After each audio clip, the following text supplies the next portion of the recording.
प्रशान्ति जीवन दर्शनम। नमो नारायण नारायणम। सनातन धर्म के वैदिक परंपरा के अंतर्गत गुरु और शिष्य के बीच एवं वक्ता और श्रोता के बीच ज्ञान का आदान प्रदान होने के लिए प्रयुक्त वैदिक मंत्रों का पहले उच्चारण कर लें। ओम सहना भवतु। ओम सहना भवतु। सहनौ भुनक्तु। सहनौ भुनक्तु। सह वीर्यं करवावहै। सह वीर्यं करवावहै। तेजस्विनावधीतमस्तु। तेजस्विनावधीतमस्तु। मा विद्विषावहै। मा विद्विषावहै। ओम शांति शांति शांतिः। ओम शांति शांति शांतिः। असतो मा सद्गमय। असतो मा सद्गमय। तमसो मा ज्योतिर्गमय। तमसो मा ज्योतिर्गमय। मृत्योर्मामृतमगमय। मृत्योर्मामृतमगमय।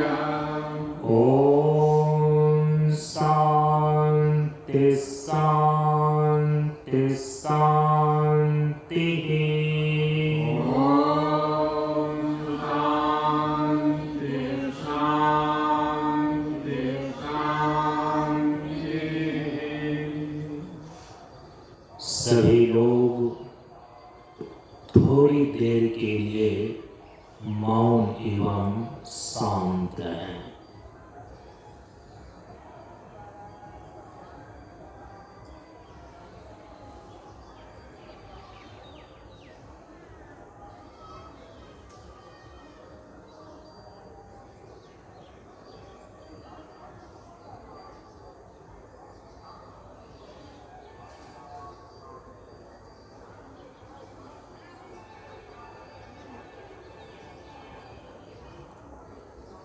नमो नारायण।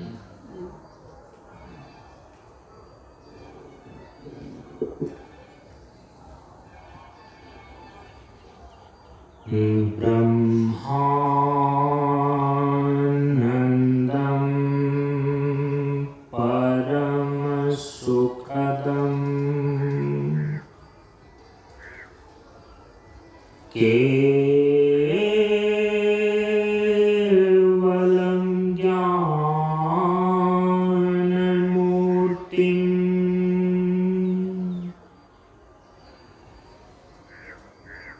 द्वन्द्वातीतं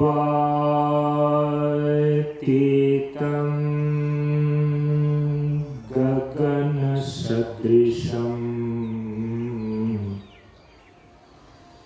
तत्त्वमस्यादिलक्ष्यम्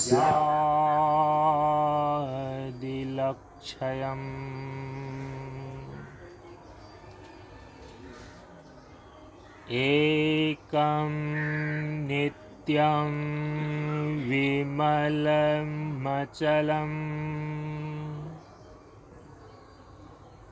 सर्वधी साक्षिभूतम्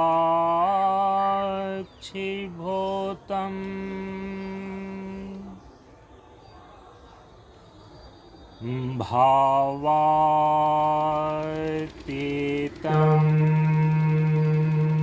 त्रिगुणरहितं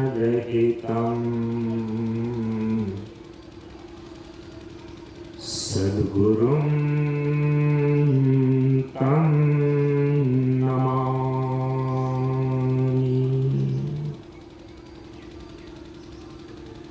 सद्गुरुं तं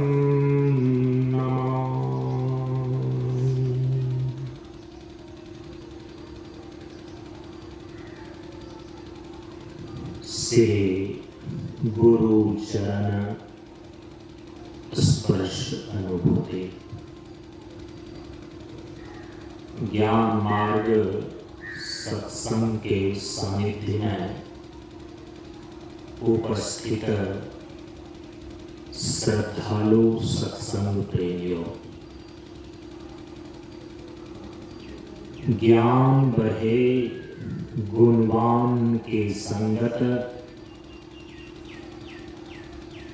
ध्यान बहे तपस्वी संग किन्हों,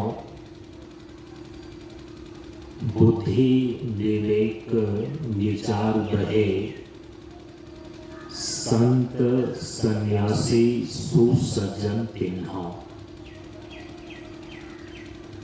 इसलिए ज्ञानी वेद ज्ञान से, व्याधा वेद है तीर, सद्गुरु वेद है शब्द से, भींगे सकल शरीर।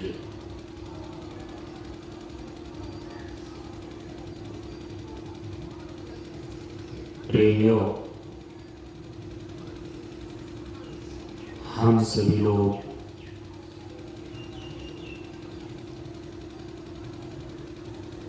संन्यास दिवस के उपलक्ष्य में आयोजित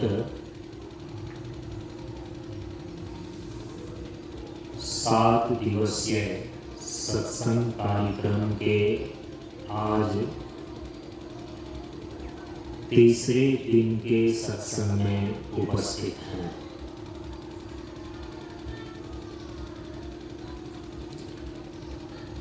इस बार यहाँ के इस सत्संग सत्र में हम सभी लोग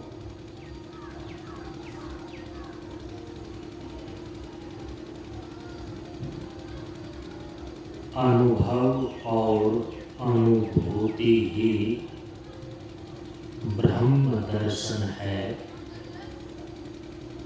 इस उपदेश पर विचार कर रहे हैं।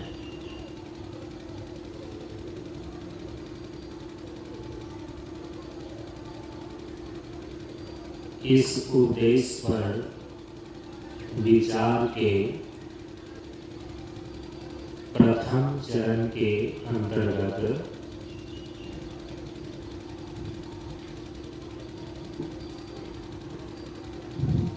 अनुभव और अनुभूति के स्वरूप एवं ब्रह्म दर्शन के स्वरूप को लेकर पिछले 2 दिन के सत्संग में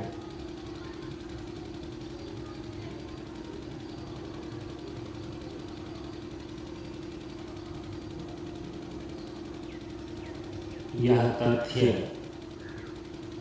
स्पष्ट कर आए हैं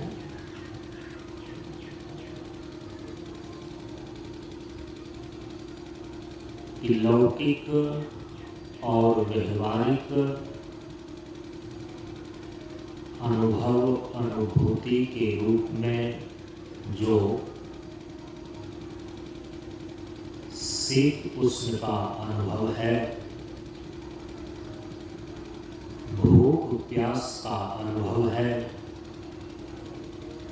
सुख दुख का अनुभव है, मान अपमान का अनुभव है, हर्ष शोक का अनुभव है,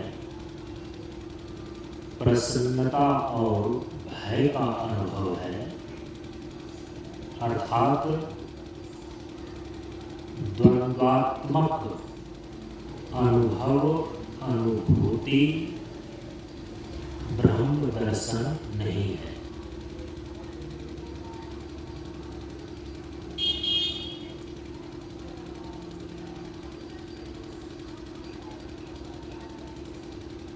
दूसरी बात,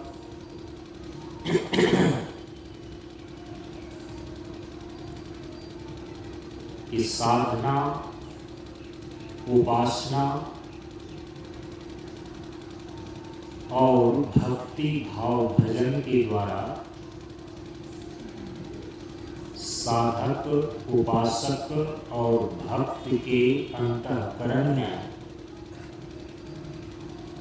जो दिव्य और अलौकिक अनुभव और अनुभूति होते हैं, यदि वह द्वैत प्रपंच से युक्त है तो इस प्रकार की दिव्य और अलौकिक अनुभव अनुभूति भी ब्रह्म दर्शन नहीं है। तीसरी बात, अभावात्मक शून्य का अनुभव अनुभूति भी ब्रह्म दर्शन नहीं है। फिर किस प्रकार का अनुभव और अनुभूति ब्रह्म दर्शन कहा जाता है? इसके उत्तर में विधि मुख से 3 बातें निश्चित हुई।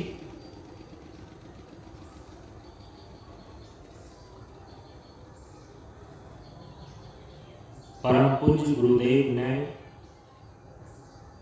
7वें उपदेश में जो निर्देश दिया कि जो जीवन को बरकरार रखे उसे सत्य कहते हैं, इस निर्देश के आधार पर पहली बात यह निश्चित होती है कि सत्य चित्त आनंद स्वरूप अद्वैत आत्म तत्व का अनुभव अनुभूति ही ब्रह्म दर्शन है। दूसरी बात यह निश्चित होती है कि चूंकि ब्रह्म और आत्मा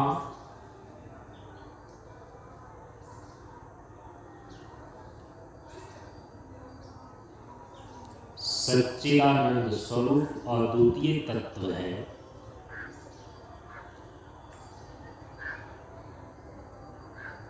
अयम आत्मा ब्रह्मा जीवो ब्रह्मा न अपरः, इस श्रुति प्रमाण के आधार पर जीव का पारमार्थिक स्वरूप ब्रह्मात्म तत्व है और स्वरूप का दर्शन दृश्य के रूप में नहीं होता। स्वरूप का दर्शन तद्रूप होकर ही होता है। इस सिद्धांत के आधार पर बर्धात्म स्थिति का नाम ही ब्रह्म दर्शन है। ये दूसरी बातें निश्चित हुई।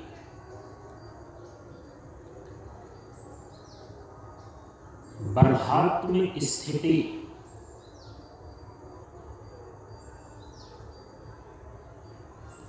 जीव का जो पारमार्थिक स्वरूप है, वह स्वरूप अवस्थिति ही स्वरूप दर्शन कहलाता है।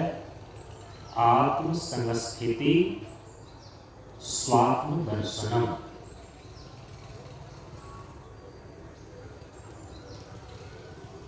तीसरी बात यह निश्चित हुई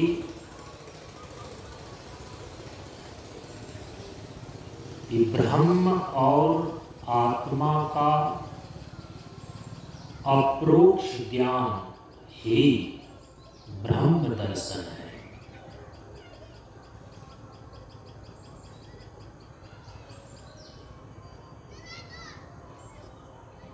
अहम ब्रह्मास्मि,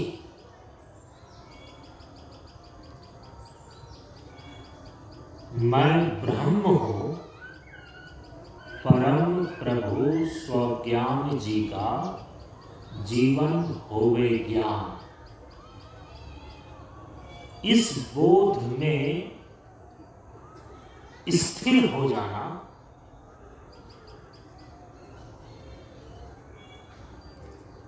अपरोक्ष ज्ञान कहलाता है।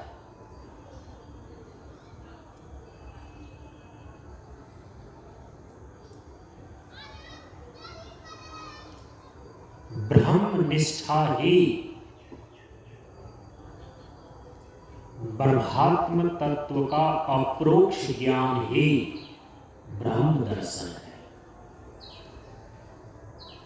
तो किस प्रकार के अनुभव और अनुभूति ब्रह्म दर्शन नहीं है? निषेध मुख से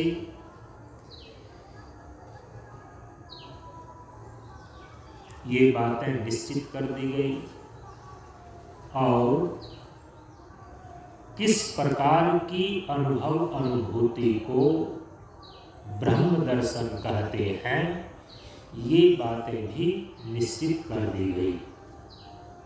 अनुभव और अनुभूति ही ब्रह्म दर्शन है।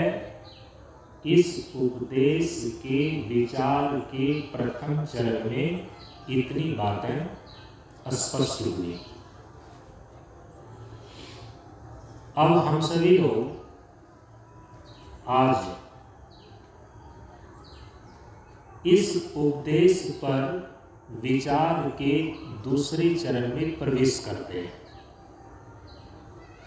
अनुभव और अनुभूति ही ब्रह्म दर्शन है।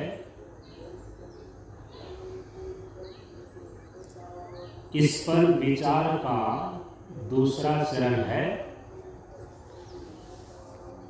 कि ब्रह्म दर्शन क्यों आवश्यक है।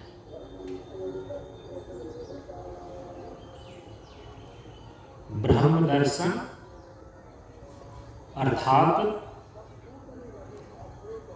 ब्रह्मात्म तत्व का अनुभव और अनुभूति जीवन में क्यों आवश्यक है, इसको समझ लेनी चाहिए। ये विचार का दूसरा चरण है।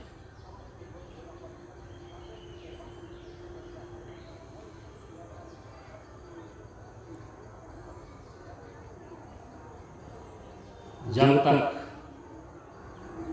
आप आवश्यकता को नहीं समझते हैं, तब तक उस ओर मानव की प्रवृत्ति नहीं होती। ये नियम है। शास्त्र की ओर प्रवृत्ति, साधना की ओर प्रवृत्ति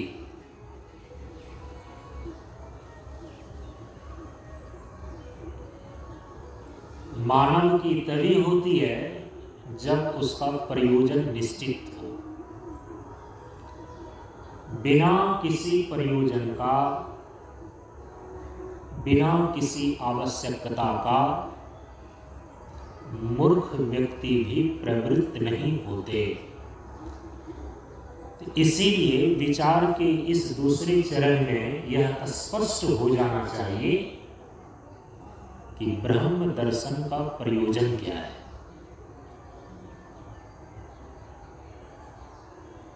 ब्रह्मात्म तत्व का अनुभव और अनुभूति क्यों करें? ब्रह्म दर्शन करने की आवश्यकता क्यों है? ब्रह्म दर्शन करके मिलेगा क्या, क्या होगा? और जब तक ये बातें स्पष्ट नहीं हो जाती तो कोई भी व्यक्ति ब्रह्मात्म बोध के लिए, ब्रह्म साक्षात्कार के लिए, ब्रह्म दर्शन के लिए उद्योग क्यों करेगा, प्रवृत्त क्यों होगा?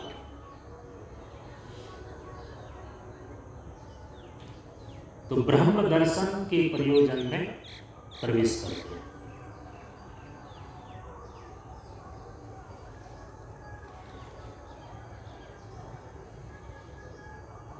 मनुष्य की प्रवृत्ति स्वभावतः दो चीजों को लेकर के होती है। ध्यान से सुनिए।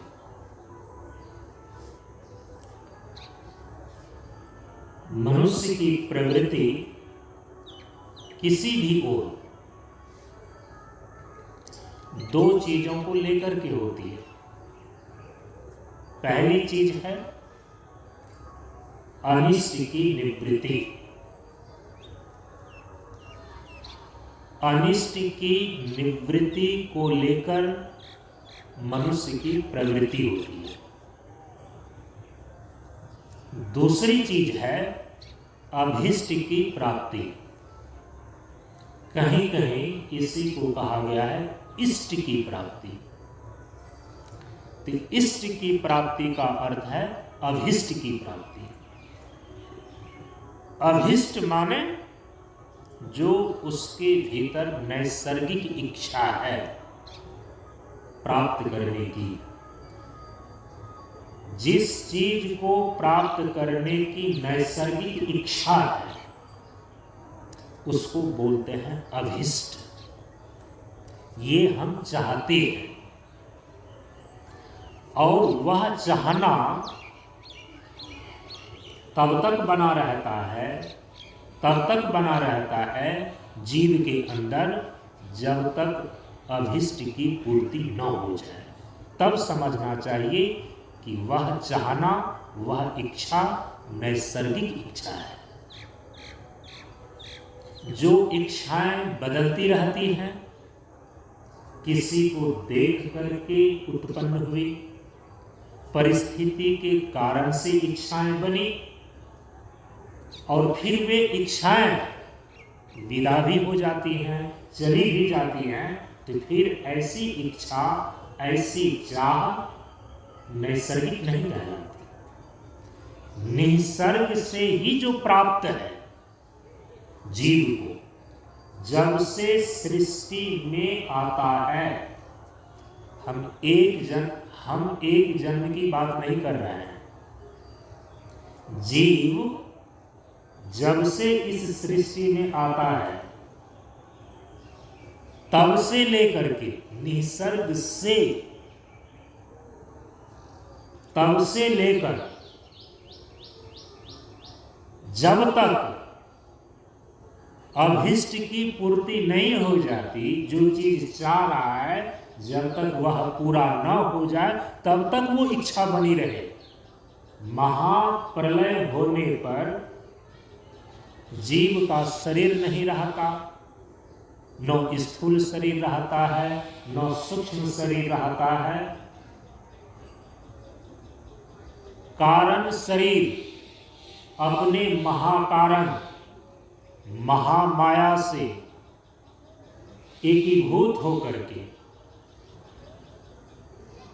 महाप्रलय की अवस्था में महेश्वर से एकाकार होकर रहता है, अलग से उसका कोई अस्तित्व नहीं रहता। इसीलिए महाप्रलय के काल में भी वे इच्छाएं बीज रूप से शेष ही रहती है। इसीलिए कहा गया नैसर्गिक इच्छा, जो निसर्ग से ही प्राप्त होता है और जब तक वो पूरा ना हो जाए तब तक बना रहता है, बदलता नहीं, उसको बोलते हैं नैसर्गिक इच्छा। उसी को कहा जाता है अभिष्ट। जो हम वास्तव में चाहते हैं उसको कहा जाता है अभिष्ट। तो जो मननशील प्राणी है, जीव मात्र की प्रवृत्ति इन्हीं दो चीजों को लेकर होती है। वे दो चीजें कौन है? अनिष्ट की निवृत्ति, अभिष्ट की प्राप्ति। अनिष्ट की निवृत्ति करना चाहता है। अनिष्ट का अर्थ होता है जो चीजें आपको दुख देने वाली होती है, जो चीजें आपको पीड़ा पहुंचाती है, जिससे आपको क्लेश प्राप्त होते हैं, वे सब के सब अनिष्ट रूप माने जाते हैं। दुख देने वाला, पीड़ा पहुंचाने वाला, क्लेश देने वाला, इन सारे चीजों की आप निवृत्ति चाहते हैं। निवृत्ति का अर्थ है इससे छूटना, इसको दूर करना चाहते हैं। तो अनिष्ट की निवृत्ति को लेकर के मनुष्य की प्रवृत्ति होती है, जीव की प्रवृत्ति होती है। एक डंडा को उठा लेने पर पशु भी भाग जाते हैं, क्योंकि इतनी चेतना उसकी काम कर रही है कि ये डंडा मेरे पीठ पर पड़ने वाली है। डंडा पीठ पर पड़ने पर दुख पहुंचेगा, पीड़ा पहुंचाएगा, क्लेश की प्राप्ति होएगी। इसीलिए उस डंडे को देखकर, उसको अनिष्ट रूप जानकर अब उससे दूर भागता है, तो निवृत्ति चाहता है। अब जो भागना है ये भागने की प्रवृत्ति करता है। तो अनिष्ट की निवृत्ति को लेकर के प्रवृत्ति होती है जीव की, पहली बात। दूसरी बात, दूसरी चीज है कि जो अभिष्ट है, जिस चीज को चाहता है, वास्तव में चाहता है, उस अभिष्ट को प्राप्त करने के लिए जीव की प्रवृत्ति होती है। जैसे कि पशु जब हरी हरी घास देखता है, हम पशु का उदाहरण इसलिए दे रहे हैं कि एक पाश्विक चेतना में भी अनिष्ट की निवृत्ति को लेकर प्रवृत्ति और अभिष्ट को प्राप्त करने को लेकर प्रवृत्ति देखी जाती है। तो फिर मनुष्य का क्या कहना? कैमुक्त कर न्याय से एक पशु में भी जो कि पाश्विक चेतना से युक्त है, उसमें बौद्धिक विकास उतना नहीं माना जाता, लेकिन फिर भी ऐसे पशु जीव में अनिष्ट की निवृत्ति को लेकर प्रवृत्ति और अभिष्ट को प्राप्त करने को लेकर प्रवृत्ति देखी जाती है। तो डंडा को उठाने से पशु भागता है, भागने के लिए वह प्रवृत्त हो जाता है, और हरी हरी घास को देख करके, हरी हरी घास कौन पशु नहीं चाहता? चाहता विषय है, पशु का भोजन है घास। तो हरी हरी घास को देख करके वह पशु उस घास की ओर दौड़ पड़ता है, खाने के लिए, तो घास की ओर दौड़ने की प्रवृत्ति हो जाती है।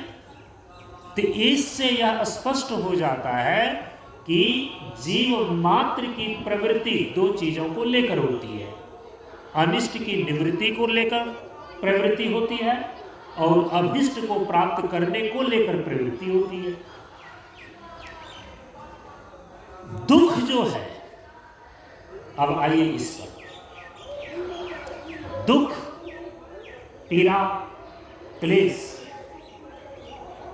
बंधन, ये सब के सब अनिष्ट रूप है। बंधन में बंधा हुआ कोई नहीं रहना चाहता, क्योंकि बंधन की अनुभूति जीव को दुख देता है, पीड़ा पहुंचाती है। तो दुख, पीड़ा, बंधन, क्लेश, ये सब अनिष्ट रूप है। इसको दूर करना चाहते हैं, इससे छूटना चाहते हैं, और जीव जो है इससे छूटने के लिए प्रयत्न करता है। जो अनिष्ट है इसको निवृत्त करना चाहता है, इससे छूटना चाहता है, इसके लिए प्रवृत्ति कर, उसकी प्रवृत्ति होती है, प्रयास होता है, प्रयत्न होता है। और जो अभिष्ट है, जो सुख है और सुख के साथ आने वाली जितनी भी अनुकूल चीजें हैं, ये सब के सब अभिष्ट माने जाते हैं। जो चाह का विषय है वो अभिष्ट है। तो चाहते क्या है? सुख। उसके साथ साथ जो अनुकूल चीजें हैं, सुख के साथ सहानुभूति चाहते हैं, सुख के साथ आप प्रेम चाहते हैं, सुख के साथ आप शांति चाहते हैं। लेकिन केंद्र में बैठी हुई कौन सी चीजें हैं? सुख। तो सुख और उसके साथ साथ सुख देने वाली जो अनुकूल चीजें हैं, वही आपके चाह का विषय है। इसीलिए सुख जो है अभिष्ट रूप है, जो दुख है वो अनिष्ट रूप है। तो दुख को निवृत्त करना चाहते हैं, अर्थात अनिष्ट की निवृत्ति। जो जो चीजें आपको दुख देती है उसको अनिष्ट रूप जान करके आप उससे निवृत्त होना चाहते हैं, उससे दूर जाना चाहते हैं। और जो जो चीजें आपको सुख पहुंचाती है वे आपके चाह के विषय बनते हैं, आपका अभिष्ट बनता है और आप उसको प्राप्त करना चाहते हैं। तो दुख को दूर करने का प्रयत्न करते हैं, अनिष्ट की निवृत्ति का प्रयत्न अर्थात प्रवृत्ति, और जो सुख है आपका अभिष्ट, उसको प्राप्त करने का प्रयास करते हैं, प्रयत्न करते हैं, उस ओर आपकी प्रवृत्ति होती है।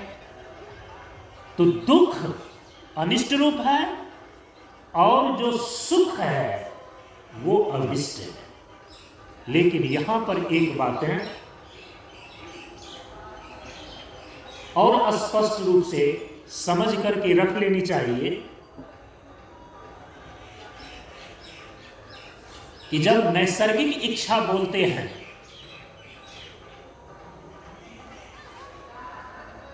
नैसर्गिक इच्छा निसर्ग से परंपरा प्राप्त इस जीव के अंदर जो इच्छाएं देखी जाती है, उसमें एक अलग प्रकार का कंडीशन लगा हुआ है। अनिष्ट की निवृत्ति को लेकर के, अभिष्ट की प्राप्ति को लेकर के जो नैसर्गिक इच्छा बनी हुई है, उसके साथ एक विशेष प्रकार का शर्त, एक विशेष प्रकार का कंडीशन लगा हुआ है। क्या लगा हुआ है? अनिष्ट की निवृत्ति, दुख की निवृत्ति जो जीव चाहता है, उसके साथ कंडीशन लगा हुआ है सदा के लिए। अब यह अलग बात है कि दुख को दूर करने के लिए आप जो प्रयत्न कर रहे हैं, जो प्रयास कर रहे हैं, दुख की निवृत्ति के लिए जो आपकी प्रवृत्ति होती है वह आपके अपने हिसाब से होती है, अपनी समझ के अनुसार से होती है। आप अपने बुद्धि और विवेक के द्वारा यदि आपको ऐसा लगता है कि इस प्रकार के दुख इस प्रकार के साधन से दूर हो सकते हैं, तो आप उस प्रकार के उपाय के द्वारा जीवन में आए हुए दुख को निवृत्त करने की चेष्टा करते हैं। लेकिन भीतर दुख को दूर करने को लेकर के नैसर्गिक इच्छा क्या बैठी हुई है कि ये दुख सदा के लिए दूर हो जाए। समझ रहे हैं इस चीज को? दुख दूर करने को लेकर के नैसर्गिक इच्छा ये है केवल दुख दूर ही ना हो, दुख दूर ऐसा हो कि दुख का मुख कभी देखना ना पड़े। शास्त्र की भाषा में इसको बोलते हैं दुखों की आत्यांतिक निवृत्ति। ये नैसर्गिक इच्छा है आपकी। जीवन से सारे प्रकार के दुख, सारी प्रकार की पीड़ाएं, सभी प्रकार के क्लेश सदा के लिए मिट जाए, सदा के लिए दूर हो जाए। ये कंडीशन है नैसर्गिक इच्छा की। क्या कोई भी मूर्ख व्यक्ति भी यदि उसके जीवन से दुख जाता है तो क्या वो कभी ऐसा चाहता है कि वो दुख फिर से आ जाए? नहीं चाहता है। दुख की निवृत्ति आत्यांतिक रूप से हो, अनिष्ट की निवृत्ति आत्यांतिक रूप से हो, सदा के लिए दुख का अंत हो जाए। अब अपने जीवन में दुख का सदा के लिए अंत होना कैसे होगा ये अलग बात है। उसकी खोज करनी पड़ती है, उस विज्ञान को जानना पड़ता है। आप अपने तरीके से दुख को दूर करने के उपाय करते हैं, उससे दुख सदा के लिए दूर नहीं होता। दुख जाता है फिर आ जाता है, क्योंकि दुख के जो मूल कारण हैं उस मूल कारण का निवारण नहीं हो पाता। दुख के मूल कारण का निवारण न होने के कारण से फिर से वो दुख, क्लेश, पीड़ाएं अनिष्ट रूप से आपके जीवन में आ जाती है। यह अलग खोज का विषय है कि दुख के मूल कारण को जान करके हम उसका निवारण कैसे करें। हम लोग यहां से विचार इस पर करते हैं। हमारे महापुरुषों ने दुख के मूल कारण का निवारण का उपाय भी बताया है, उस पर हम लोग तीसरे चरण में आएंगे। दुख की निवृत्ति तात्कालिक कर पाते हैं आप, जबकि नैसर्गिक इच्छा क्या है? दुख की निवृत्ति हो तो आत्यांतिक रूप से सदा के लिए दुख का अंत हो जाए। यह है नैसर्गिक इच्छा का कंडीशन, ये शर्त है जो कि लौकिक उपाय के द्वारा आप अपने जिस बुद्धि विवेक के साधन के द्वारा संसार के दुख को जीवन से सदा के लिए दूर करना चाहते हैं, ये हो नहीं पाता है। क्योंकि जब तक दुख के मूल कारण का निवारण न कर दिया जाए तब तक दुख की आत्यांतिक निवृत्ति नहीं होती। तो नैसर्गिक इच्छा के साथ ये कंडीशन लगा हुआ है, ये शर्त लगा हुआ है कि दुख की निवृत्ति हो तो सदा के लिए। अब देखिए नैसर्गिक इच्छा का जो दूसरा रूप है अभीष्ट की प्राप्ति। अभीष्ट माने सुख। तो सुख की प्राप्ति को लेकर के जो नैसर्गिक इच्छा आपके अंदर है, इस नैसर्गिक इच्छा में भी कंडीशन लगा हुआ है, शर्त लगा हुआ है कि यदि सुख प्राप्त हो, ऐसा सुख प्राप्त हो, ऐसा सुख प्राप्त हो कि वो अस्थाई बन जाए। सुख की नित्य स्थिति को प्राप्त करना चाहते हैं। सुख को प्राप्त करना यदि अभिष्ट है तो इतनी ही नैसर्गिक इच्छा मात्र नहीं है, उस नैसर्गिक इच्छा में कंडीशन लगा हुआ है, शर्त लगा हुआ है कि ऐसा सुख हमें प्राप्त होना चाहिए कि जो नित्य हो। व्यवहार में हम देखते हैं कई बार इस ओर आपका ध्यान ले जाया गया है, कई बार बताया है इस मंच से कि जो सुख आप चाहते हैं ना, उस सुख के साथ एक कंडीशन लगा हुआ है जिस सुख को आप चाहते हैं। कोई भी व्यक्ति सुख के क्षण को खोना नहीं चाहता है। यदि सुख के क्षण को आप खोना नहीं चाहते हैं तो आपकी व्यवहारिक दशा इस बात को सिद्ध कर देती है कि आप शाश्वत सुख चाहते हैं, आप नित्य सुख चाहते हैं। अब यह अलग बात है कि संसार के जितने भी साधन के द्वारा संसार के सुख आप प्राप्त करते हैं वो क्षणिक होता है, लेकिन भीतर चाह, आपके भीतर नैसर्गिक इच्छा किस कंडीशन के साथ है कि सुख यदि मिले तो वो कभी जाए नहीं। यदि सुख का क्षण आता है तो आप उसे खोना नहीं चाहते। इसका मतलब है कि आप सुख चाहते हैं शाश्वत, आप सुख चाहते हैं नित्य, क्षणिक नहीं चाहते। तो केवल सुख प्राप्त करने की इच्छा होती तो उतनी बड़ी समस्या नहीं थी, क्योंकि सुख तो मिलते ही रहते हैं। लेकिन सुख के प्राप्त होने के साथ साथ कंडीशन यहां पर आपके नैसर्गिक इच्छा की ऐसी है कि सुख मिले तो वो कभी जाए नहीं। और यदि सुख आपके हाथ से जाने लगता है, सुख का क्षण भंग होने लगता है, तो आप तिलमिला जाते हैं, आप बेचैन हो जाते हैं। क्यों? क्योंकि भीतर नैसर्गिक इच्छा है कि सुख का क्षण आवे तो जावे नहीं। इसीलिए जब तक नित्य सुख की उपलब्धि नहीं हो जाती आपका अभिष्ट पूरा नहीं होगा। जब तक दुखों की आत्यांतिक निवृत्ति नहीं हो जाती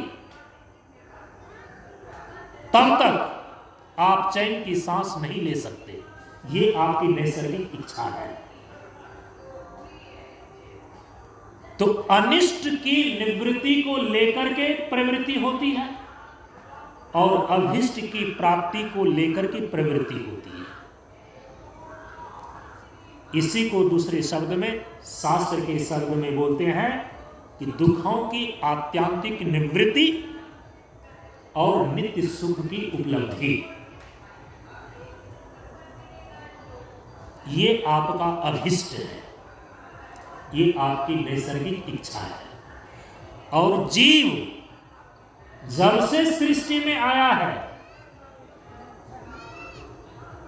इसी दो चीजों को लेकर के वो प्रयत्नशील है। कब तक प्रयत्नशील रहेगा? कहा कि जब तक ये दोनों चीजों की पूर्ति नहीं हो जाती, कि जीवन से सदा के लिए दुख का अंत हो जाए, जब तक ये चीज पूरा नहीं हो जाता। दूसरी चीज है, जब तक नित्य सुख की उपलब्धि नहीं हो जाती तब तक ये प्रयत्नशील रहेगा। प्रश्न यहां पर उठता है कि क्या ऐसी स्थिति जीवन में कभी संभव है? क्या हो सकता है?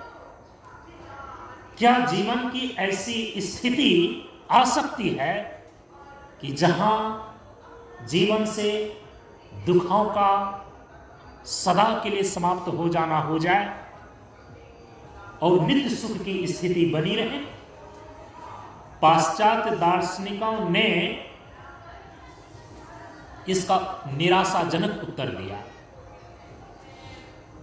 उसने कहा कि जीवन में कभी भी ऐसी स्थिति नहीं आ सकती। ठीक है, जीवन में कभी भी ऐसी स्थिति नहीं आ सकती कि जहां की इस प्रकार का अनुभव हो व्यक्ति को कि जीवन से दुख सदा के लिए चला गया और नित्य सुख की उपलब्धि हो गई। लेकिन हमारे भारतीय मनीषा ने, हमारे वैदिक ऋषियों ने, जीवन की पूर्णता को प्राप्त करने वाले महापुरुषों ने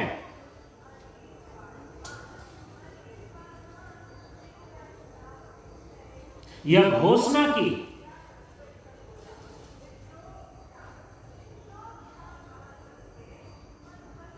कि जीवन की पूर्णता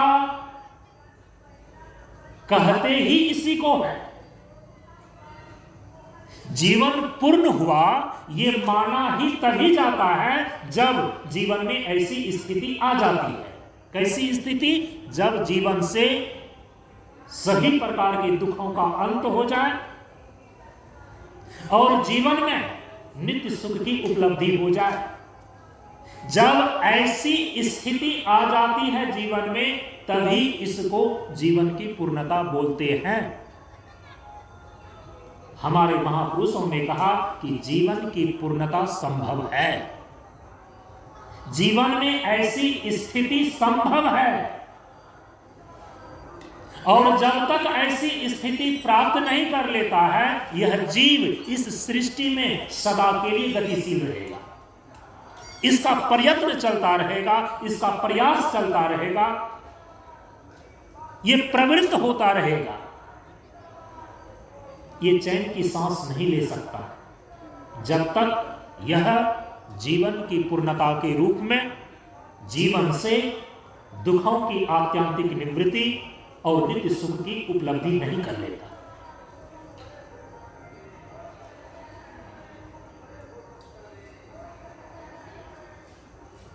जीवन में ऐसी स्थिति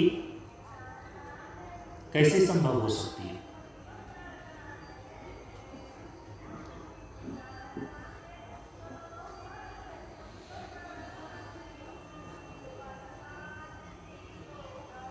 कि दुखों का अंत हो जाए और नित्य सुख की उपलब्धि हो जाए। ये कैसे संभव हो सकता है? देखिए हमारे महापुरुषों ने उसके लिए क्या रास्ता बताया। अनुभव और अनुभूति ही ब्रह्म दर्शन है। ब्रह्म दर्शन क्यों आवश्यक है, उसका यही उत्तर है कि बिना ब्रह्मात्म तत्व के अनुभव और अनुभूति किए बिना ब्रह्म दर्शन के कोई भी व्यक्ति, कोई भी जीव अपने जीवन से दुखों की आत्यांतिक निवृत्ति नहीं कर सकता और नित्य सुख की उपलब्धि नहीं कर सकता। यही उसका उत्तर है।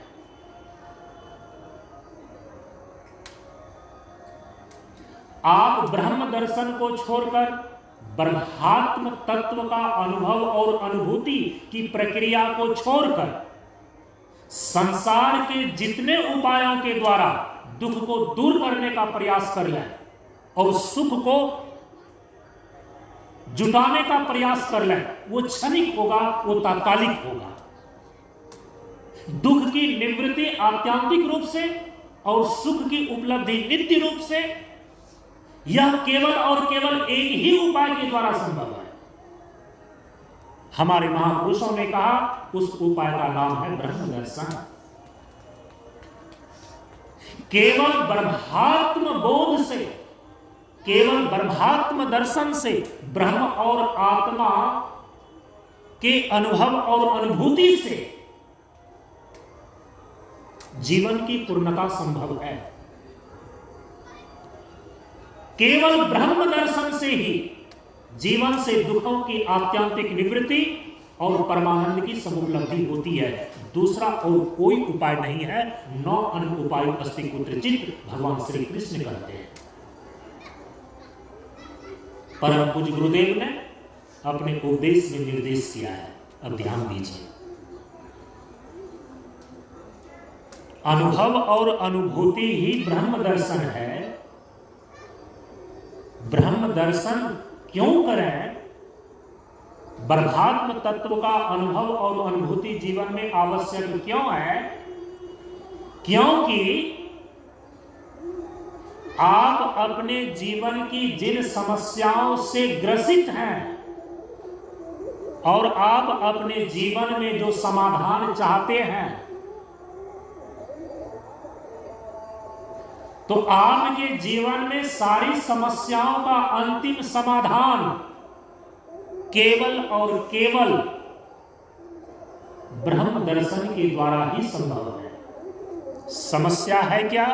दुख आने की। समाधान है क्या? नित्य सुख प्राप्त करने की। दुख का आना, दुख से ग्रसित हो जाना, ये आपके जीवन की समस्या है, क्योंकि ये आप चाहते नहीं हैं।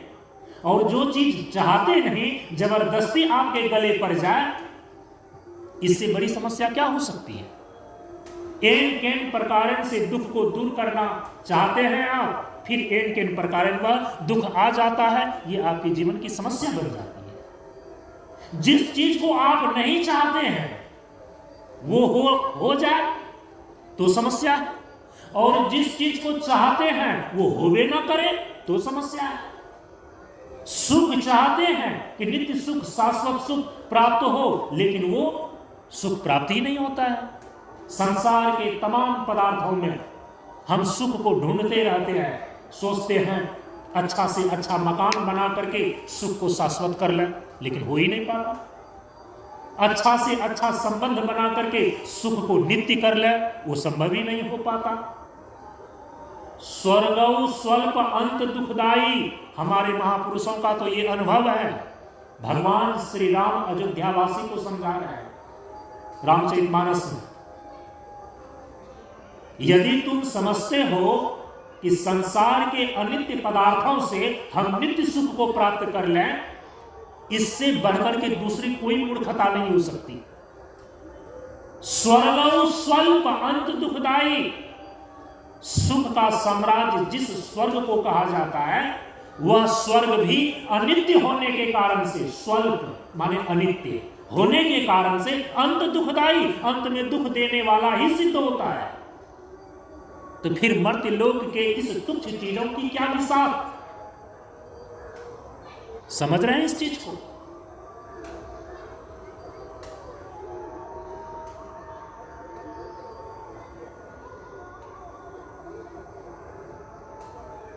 इसीलिए इन उपायों के द्वारा हम अपने जीवन की समस्याओं का आत्यंतिक समाधान नहीं कर सकते। जो नहीं चाहते हैं वे हमारे गले पर रहा है, जिस चीज को चाहते हैं वो पूरा नहीं हो पाता है, इससे बड़ी और समस्या क्या हो सकती है? दुख को दूर करना चाहते हैं, दुख को नहीं चाहते, दुख आकर के घेर लेता है। सुख को छोड़ना नहीं चाहते हैं, जितना भी पकड़ करके रखें सुख हाथ से चला ही जाता है। ये आपकी समस्या है। जीवन की सारी समस्याओं का अंतिम समाधान एकमात्र ब्रह्म दर्शन में है। ठीक है? और किसी भी प्रकार से जीवन की समस्याओं का आत्यंतिक समाधान आप नहीं कर सकते। इसीलिए परम पूज्य गुरुदेव ने ब्रह्म दर्शन क्यों करें? अनुभव और अनुभूति ही ब्रह्म दर्शन है। यह ब्रह्म दर्शन क्यों आवश्यक है? इसके उत्तर में 2 उपदेश में निर्देश किए।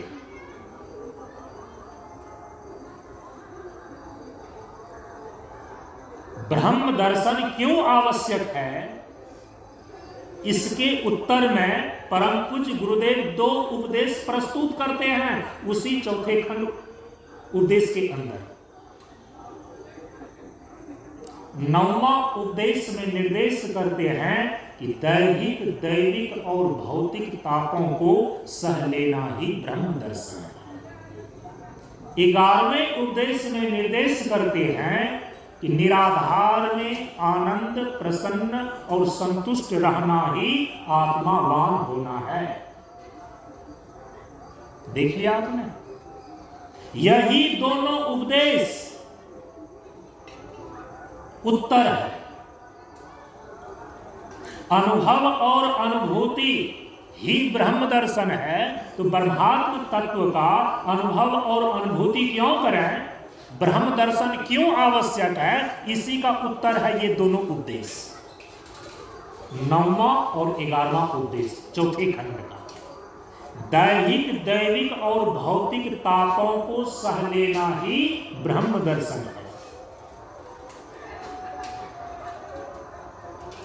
ब्रह्म दर्शन है, इसका इस उपदेश का अभिप्राय है कि यदि आप ब्रह्म दर्शन कर लेते हैं, ब्रह्मात्म तत्व का अनुभव और अनुभूति आपको हो जाती है, इससे होगा क्या, दैहिक दैविक भौतिक ये जो जीवन में दुख देने वाले 3 ताप हैं, त्रिताप, आशीर्वचन में कहा कि सदाशील कल्याण है, करता है निस्ताप। दैहिक दैविक भौतिक तापों को सह लेना ही ब्रह्म दर्शन है। इस उपदेश का अभिप्राय है कि यदि आप ब्रह्म दर्शन कर लेते हैं, ब्रह्मात्म तत्व का अनुभव और अनुभूति स्थिर हो जाती है, इससे जीवन में दैहिक दैविक और भौतिक इन तीनों तापों का समन हो जाता है। कैसा समन होता है, कहा कि आत्यांतिक रूप से, किसी और अन्य विधि से जीवन में जो तीनों प्रकार के ताप प्राप्त होते हैं, ताप माने होता है दुख, दैहिक दुख, दैविक दुख, भौतिक दुख।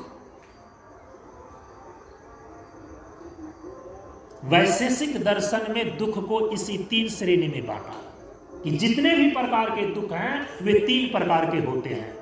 इसी को गोस्वामी तुलसीदास जी महाराज ने रामचरितमानस में कहा कि दैहिक दैविक भौतिक तापा, राम राज न काहू व्यापा। जो ब्रह्म है, जो राम है, यदि उसके साम्राज्य में आप पहुंच जाएं, ब्रह्म का दर्शन कर लें, दैहिक दैविक भौतिक तापा, राम राज्य न काहू व्यापा। जो भी राम राज्य में प्रवेश कर जाता है, जो भी ब्रह्म दर्शन कर लेता है, दैहिक दैविक और भौतिक ताप उसको व्याप्त नहीं होते, उसकी आत्यांतिक निवृत्ति हो जाती है। यही तो उपदेश कह रहा है। दैहिक दैविक भौतिक तापों को सह लेना ही, सह लेना का अर्थ है कि समन कर लेना, और समन कर लेना का सीधा अर्थ होता है उसकी निवृत्ति। केवल और केवल ब्रह्म दर्शन से ही दैहिक दैविक और भौतिक इन 3 तापों की आत्यांतिक निवृत्ति, आत्यांतिक रूप से इसका समन संभव है, किसी अन्य उपाय से नहीं। आपके शरीर को लेकर के जो कष्ट प्राप्त होता है उसको दैहिक ताप बोलते हैं, चाहे रोग हो चाहे भोग हो। गोस्वामी तुलसीदास जी महाराज कहते हैं कि जन्मत मरत दुसह दुख होई। इस जीव को केवल इस शरीर के जन्म लेने में और मरने में जितना अधिक दुख उठाना पड़ता है, जीवन भर जीने में जितना दुख उसको नहीं प्राप्त होता, केवल जन्म और मृत्यु के समय उतने दुख की प्राप्ति इस जीव को हो जाती है। 9 महीने तक मां के गर्भ में बच्चा उल्टा लटका हुआ रहता है और उस बच्चे का नाक एवं मुख माता के पेशाब द्वार और पखाना द्वार से जुड़ा रहता है। समझ सकते हैं उसकी स्थिति। श्रीमद् देवी भागवत महापुराण में और गर्भोपनिषद में इसकी विशद व्याख्या की गई है कि जीव की क्या दुर्दशा होती है गर्भावस्था में। संतों ने अपनी वाणी में तरह तरह से भजन गा करके चेतावनी दिया है। गर्भ में तुमने भगवान से प्रार्थना किया है कि इस कष्ट से हे भगवान मुझे निवारण कर दीजिए, जन्म लेकर मैं भगवान की जीवन भर भक्ति करूंगा। लेकिन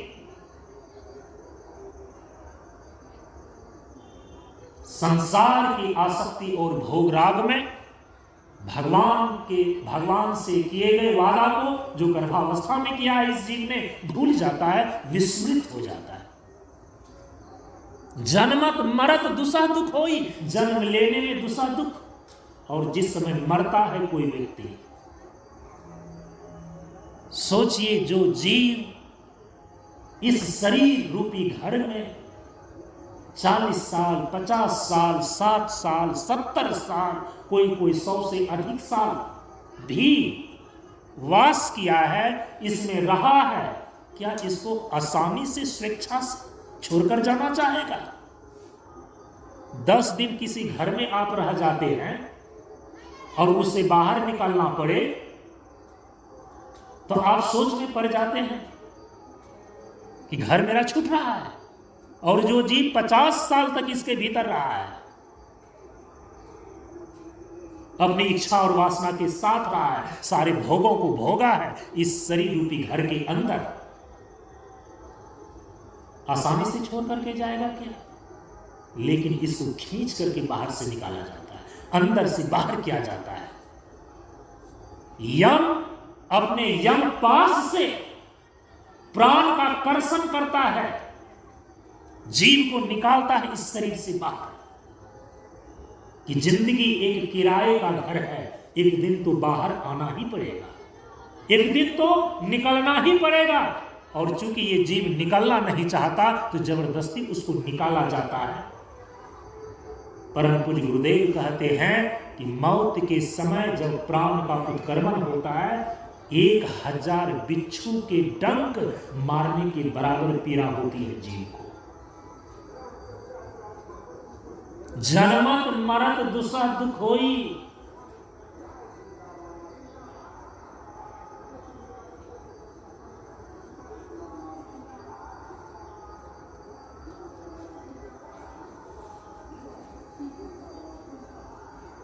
इसको बोलते हैं दैहिक कष्ट। जन्म मरण में देह को जो कष्ट होता है तो होता ही है, और जब तक यह देह जिंदा है, कभी शीत उष्ण की चपेट में ये शरीर कष्ट झेलता है, कभी भूख प्यास की चपेट में ये कष्ट झेलता है। मतलब कि कबीर साहब ने कहा कि देह धरे कोई ना सुखिया हो। जिसने भी देह को धारण किया है वे सुखिया नहीं है, वो सुखी नहीं हो सकता, क्योंकि सारी की सारी आफतें इस शरीर को लेकर है। आप अपराध करते हैं, जेल में प्रशासन आपको ठूस देता है, किसको ठूसता है? शरीर। मन तो जेल में बंद होने के बावजूद भी बार बार घूमते रहता है। दंड देता है किसको? शरीर को। फांसी लगती है किसको? शरीर को। डंडे पड़ते हैं किस पर? शरीर पर। तो सारी आफतें तो शरीर को लेकर है, सारे दुख तो शरीर को लेकर के। दे धरे कोई न सुखिया, सच ही तो कहा। समझ रहे हैं इस चीज को? ये है दैहिक कष्ट। देह से प्राप्त होने वाले जितने भी कष्ट हैं, हमारे महापुरुषों ने कहा कि दैहिक ताप है ये। फिर कहा कि दैविक भौतिक ताप। भौतिक ताप का अर्थ है कि जब दूसरे के द्वारा आप सताए जाते हैं, दूसरे व्यक्तियों के द्वारा, दूसरे प्राणियों के द्वारा जब आप सताए जाते हैं, वो है भौतिक ताप। दूसरे के द्वारा जो कष्ट आपको प्राप्त होता है, चोर के द्वारा, लुटेरे के द्वारा, पड़ोसी के द्वारा जो आपको सताया जाता है, परेशान किया जाता है शारीरिक रूप से या मानसिक रूप से, उसको बोलते हैं भौतिक ताप। ये भौतिक दुख है। और तीसरा है दैविक ताप। देह में भी कष्ट नहीं है, दूसरे व्यक्ति भी सता नहीं रहे हैं, लेकिन प्रकृति का प्रकोप है। अनावृष्टि, अतिवृष्टि, बाढ़, भूकंप, उल्कापात, कुछ ऐसी चीजें शरीर में आ जाती हैं, डॉक्टर को दिखाते हैं, रोग का पता ही नहीं चलता है, तो ट्रीटमेंट कहां से कराएं? कुछ ऐसी दैवी प्रकोप होते हैं कि जो शरीर को भी कष्ट देती है, लेकिन वो दैवी प्रकृति के कुपित होने के कारण से आपको प्राप्त होते हैं शरीर में। ये सारे के सारे दैविक ताप है। कहा कि ये जितने भी दुख हैं आपके जीवन में, उसको 3 भागों में बांट सकते हैं, दैहिक, दैविक और भौतिक। कहा कि इन तीनों तापों का समन हो जाता है। ये तीनों ताप सदा के लिए निवृत्त हो जाते हैं। कैसे? ब्रह्म दर्शन से। जीवन में दुखों के आत्यांतिक निवृत्ति का जो अंतिम उपाय है वह है ब्रह्म दर्शन। कैसे आ रहे हैं इस पर? क्यों केवल ब्रह्म दर्शन के द्वारा ही जीवन में दुखों की आत्यांतिक निवृत्ति हो सकती है और किसी अन्य उपाय से नहीं? क्यों? इस पर आ रहे हैं। ये 9वां उद्देश्य आपको निर्देश करता है कि जीवन में यदि दुखों की आत्यांतिक निवृत्ति चाहते हैं, वह केवल और केवल ब्रह्म दर्शन से संभव है। ब्रह्म दर्शन से दैविक और भौतिक तापों का समन हो जाता है, सदा के लिए इसकी निवृत्ति हो जाती है, अनिष्ट की निवृत्ति हो जाती है। 11वां उद्देश्य कहता है कि जो चीज आप चाहते हैं, संसार के साधनों के द्वारा जो संभव नहीं हो पाता है, नित्य सुख की उपलब्धि, जो नैसर्गिक इच्छा है नित्य सुख हम प्राप्त करें, ये नित्य सुख की प्राप्ति भी सिवाय ब्रह्म दर्शन के, ब्रह्म और आत्मा के अनुभव और अनुभूति किए बगैर परमानंद की समुपलब्धि नहीं होती। क्योंकि संसार के जितने भी साधन हैं उसके द्वारा जो आप सुख प्राप्त करते हैं वे क्षणिक होते हैं, सबों का अनुभव है। क्योंकि संसार के सारे पदार्थ अनित्य हैं, और अनित्य पदार्थ से नित्य सुख की उपलब्धि कैसे संभव हो सकती है? खरगोश के सींग से कोई धनुष बनाकर बांझ के पुत्र को कैसे मार सकता है?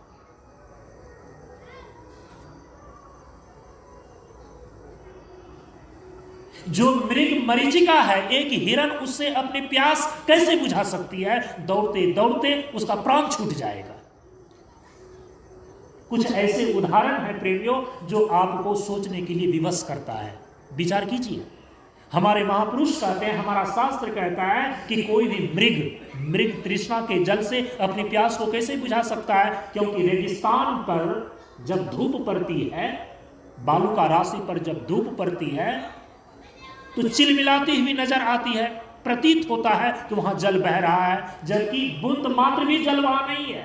लेकिन हिरण को यह भ्रम होता है कि बालू की ढेर पर जल बह रहा है और दौड़ता है अपनी प्यास को बुझाने के लिए। जब उस जगह पर पहुंचता है तो वहां तो बालू ही बालू है।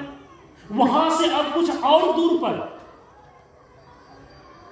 मृग मरीचिका अर्थात बालू की रेत पर सतह पर जल तैरता हुआ दिखाई पड़ता है। हिरण फिर वहां दौड़ करके पहुंचता है, वहां तो जल है नहीं।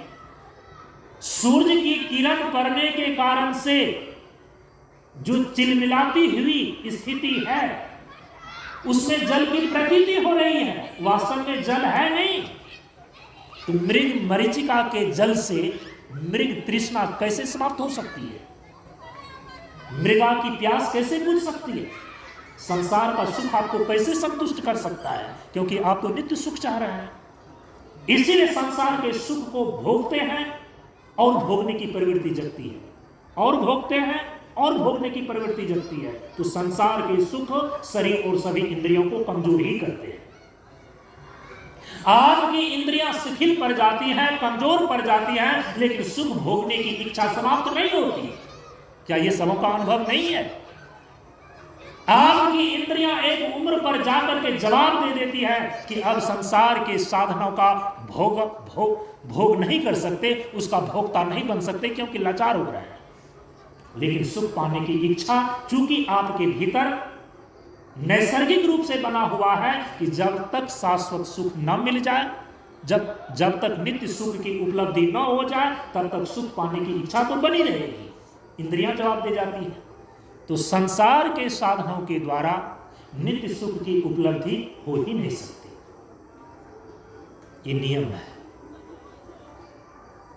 क्योंकि संसार के सुख शरीर और सभी इंद्रियों को तो कमजोर ही करते हैं। तो फिर जो नित्य सुख प्राप्त करने की नैसर्गिक इच्छा है, ये पूर्ति कैसे होएगी? ये सुख पाने की, नित्य सुख पाने की जो नैसर्गिक इच्छा है, किस प्रकार से ये पूरी हो सकती है? हमारे महापुरुष कहते हैं कि संसार के साधनों के द्वारा नहीं होगा। तो फिर होगा कैसे? उसी के लिए 11वां उपदेश है, निराधार में आनंद, प्रसन्न और संतुष्ट रहना ही आत्मावान होना है। जो आत्मावान हो जाता है, जो आत्म तत्व का अनुभव और अनुभूति में स्थित हो जाता है, जो ब्रह्म दर्शन कर लेता है, केवल और केवल वही व्यक्ति परमानंद की समुपलब्धि कर सकता है। नित्य सुख की उपलब्धि उसको हो सकती है, होती है। क्योंकि जो सुख तत्व है ना, सुख स्वरूप जो होगा, उसी का अनुभव अनुभूति करके सुख रूप हो सकता है। जो संसार की वस्तुएं अनित्य है, उस अनित्य पदार्थों से जो दुख रूप है, उसको कितना ही आप गले लगा लें, कितना ही सहेज संभाल करके रखें, अंत में वो दुख देने वाला ही सिद्ध हो जाता है। तो 11वां उपदेश आपको यह समाधान देता है, ये रास्ता दिखलाता है कि नैसर्गिक सुख पाने की जो इच्छा आपके भीतर में है, उसकी पूर्ति हो सकती है, और उसका एक ही उपाय है, आत्मावान होना। आत्मावान होने का अर्थ है आत्मज्ञान को प्राप्त कर लेना, आत्म संस्थिति, स्वात्म दर्शन। आत्मावान माने ब्रह्मात्म तत्व का अनुभव और अनुभूति में स्थित हो जाना।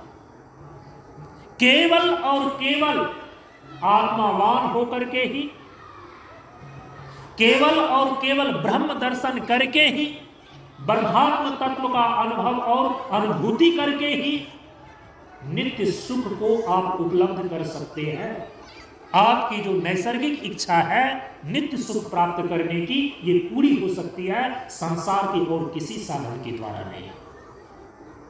उत्तर स्पष्ट हो गया कि जीवन में ब्रह्म दर्शन करना क्यों आवश्यक है। परम पूज्य गुरुदेव ने 2 उपदेश में इसका उत्तर दे दिया। जीवन से जिस दुख की आत्यांतिक निवृत्ति करना चाहते हैं, वो भी ब्रह्म दर्शन से ही संभव है। और आप अपने जीवन में अभिष्ट रूप जिस नित्य सुख को प्राप्त करना चाहते हैं, वो भी ब्रह्म दर्शन से ही संभव है। इसीलिए आपके जीवन की समस्याओं का समाधान शरीर और संसार में नहीं है। अब हमारे महापुरुष इसीलिए एक सिद्धांत निश्चित करके देते हैं। वो निश्चित सिद्धांत क्या देते हैं कि शरीर और संसार में तुम्हारे जीवन का आत्यांतिक समाधान नहीं है, तुम्हारी समस्याओं का समाधान नहीं है। समस्या क्या है? दुख प्राप्त करने की समस्या है, दुख, समाधान है सुख। दुख की आत्यांतिक निवृत्ति और परमानंद की समुपलब्धि, ये स्थिति जब तक आपके जीवन में नहीं आ जाती, तब तक आप अपनी समस्याओं से नहीं उबर सकते। इसीलिए हमारे महापुरुषों ने कहा कि शरीर और संसार में जीवन की समस्याओं का आत्यांतिक समाधान नहीं है। क्यों नहीं है?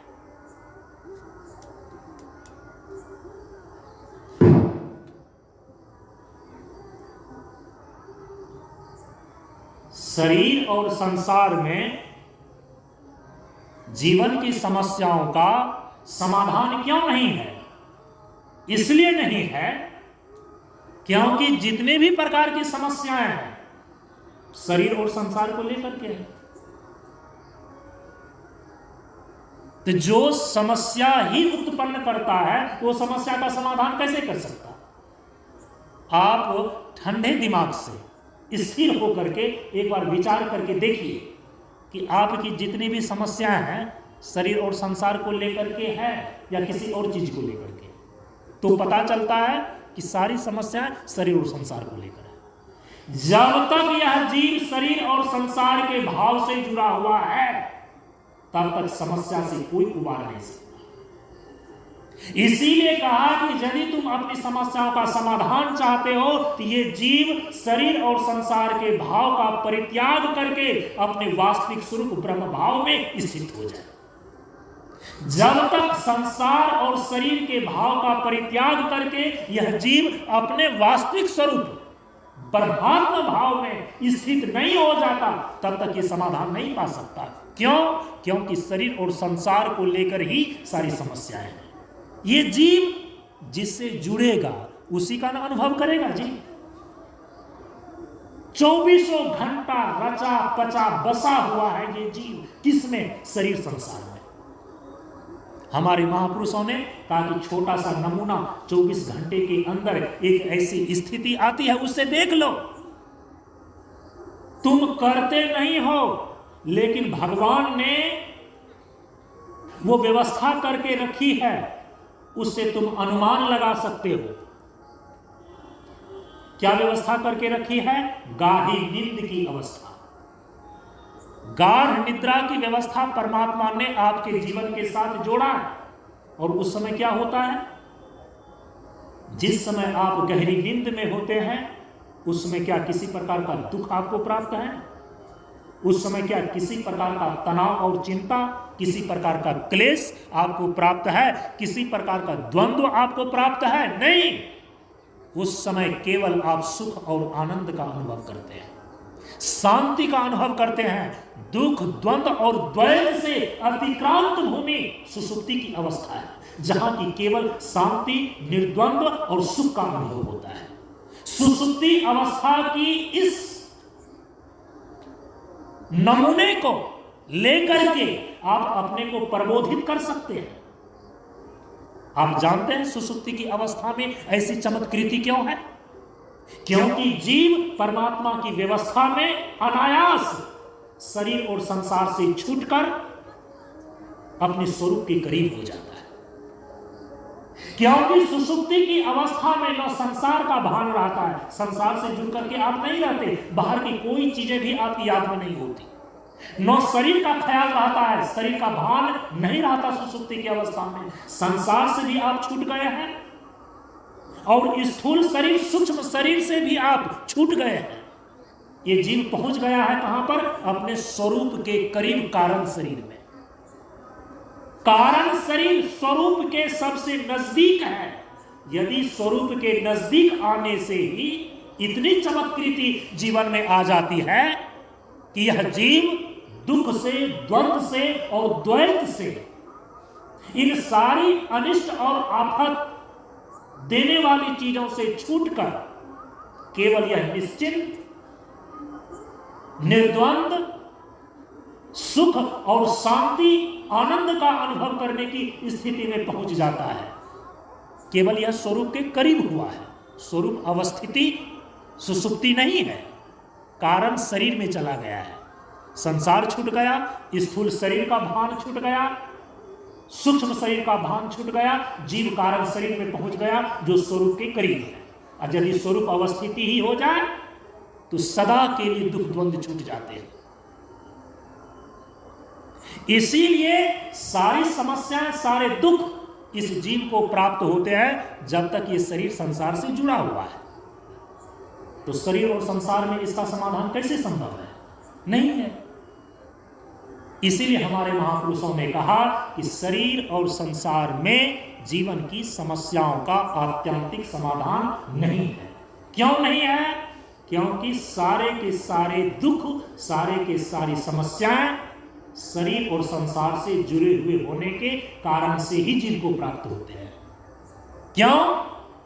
क्योंकि शरीर और संसार का जो धर्म है ना, शरीर और संसार अनित्य है, द्वंद्वात्मक है और दुख रूप है। आप विचार करके देख लें, ये महापुरुषों का दिया गया निर्णय है। हजारों लाखों साल जीवन का अनुसंधान करने के पश्चात महापुरुषों ने यह निर्णय दिया। संसार दुख रूप है, संसार द्वंद्वात्मक है, संसार अनित्य है। फिर इसमें नित्य चीजों को कहां से आप ढूंढ रहे हैं? इसमें नित्यता को, इसमें समाधान को ढूंढना ठीक वैसे है जैसे मृग मरीचिका से कोई हिरन अपनी प्यास को बुझाना चाहे। यह शरीर मरण धर्मा है, जन्म लेता है, मृत्यु को प्राप्त हो जाता है। यह शरीर द्वंद्वात्मक है, कभी सुख का कारण बनता है, कभी दुख का कारण बनता है। और यह दुख रूप है, जन्मत मरत दुसह दुख रोई। लेकिन आप इसमें सुख ढूंढ रहे हैं। आप समझते हैं कि शरीर को भी संभाले रखें और दुख भी ना आवे, शरीर का जन्म और मृत्यु होता रहे, आवागमन के चक्र में भी पड़ा रहे और दुख की भी आत्यंतिक निवृत्ति हो जाए, यह संभव नहीं है। इसीलिए हमारे महापुरुषों ने कहा कि चूंकि शरीर और संसार अनित्य है, द्वंद्वात्मक है और दुख रूप है, इसीलिए इसमें इस जीव का अपने जीवन में समस्याओं का समाधान नहीं है। शरीर और संसार में ये जीव कभी भी शरीर और संसार में जीवन की समस्याओं का समाधान नहीं पा सकता। प्रश्न उठा कि फिर समस्याओं का समाधान पाएगा कहां? तो हमारे महापुरुषों ने इसलिए एक निश्चित निर्णय करके दे दिया कि जीवन की सारी समस्याओं का अंतिम समाधान एकमात्र सत्य चित्त आनंद स्वरूप ब्रह्मात्म स्थिति में है। ये निर्णय वाक्य है। निर्णय वाक्य क्या है? कि जीवन की समस्याओं का समाधान शरीर और संसार में नहीं है। जीवन की सारी समस्याओं का एकमात्र समाधान सत्य चित्त आनंद स्वरूप ब्रह्मात्म स्थिति में है। जो ब्रह्म और आत्मा है, यह तत्व जो आपका स्वरूप है, यह कैसा है? कहा कि सत्य स्वरूप है, चित्त स्वरूप है, आनंद स्वरूप है। जो सच्चिदानंद स्वरूप है, ऐसे तत्व में जब आपकी स्थिति होगी, ये जीव की स्थिति होगी, तभी तो दुखों की निवृत्ति होगी। जो सुख सिंधु में डूब गया, दुख की छाया उसको कैसे घेर सकती है? इसीलिए जो सच्चिदानंद स्वरूप ब्रह्मात्म तत्व है, जब तक उसमें गति मति और स्थिति जीव की नहीं हो जाती, तब तक यह अपने जीवन की सारी समस्याओं का अंतिम समाधान नहीं कर सकता। इसलिए निर्णय दिया कि जीवन की सारी समस्याओं का अंतिम समाधान एकमात्र सच्चिदानंद स्वरूप ब्रह्मात्म स्थिति में है। अब इन सारी समस्याओं को, जीवन में जितने भी प्रकार की समस्याएं आते हैं आपको, देह को लेकर के, गेह को लेकर के, यदि उसके मूल में तीन चीजों को देखें, कहा कि जितनी भी समस्याएं हैं ना, मौलिक तीन ही समस्या है। वो मौलिक तीन समस्याएं कौन कौन सी हैं? पहला है मृत्यु का भय, दूसरा है मूर्खता का भय और तीसरा है दुख का भय। मृत्यु, मूर्खता और दुख शरीर और संसार से जुड़े हुए होने के कारण से, शरीर और संसार के बंधन के कारण से प्राप्त होते हैं।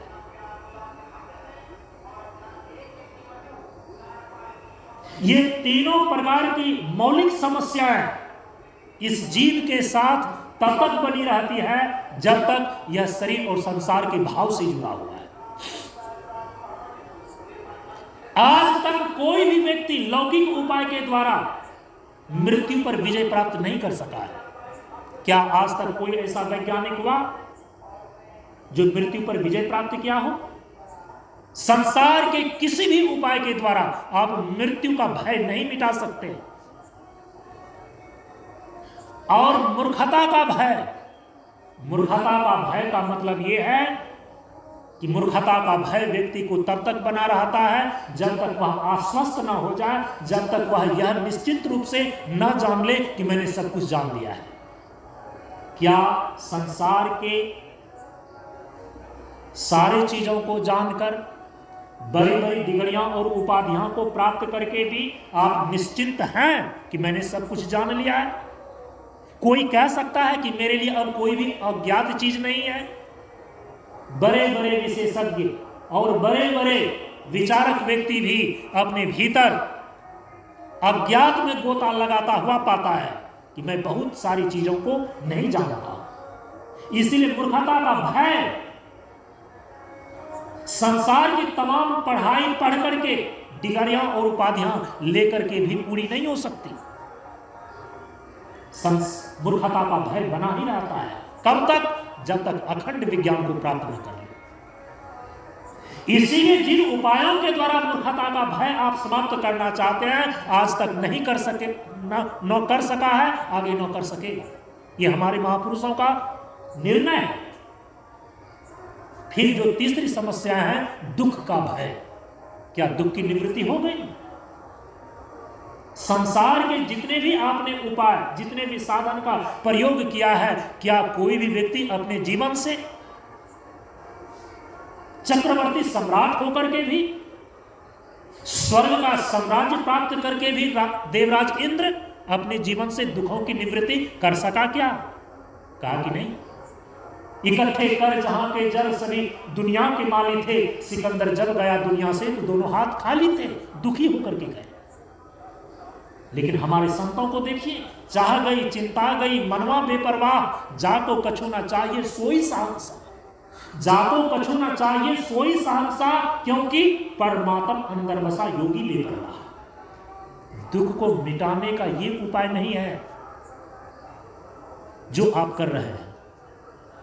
तत्कालिक उपाय के द्वारा दुख तत्काल में दूर होते हैं, लेकिन फिर दुख आ जाता है।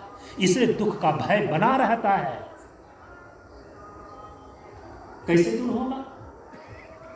दुख का भय कैसे दूर होगा?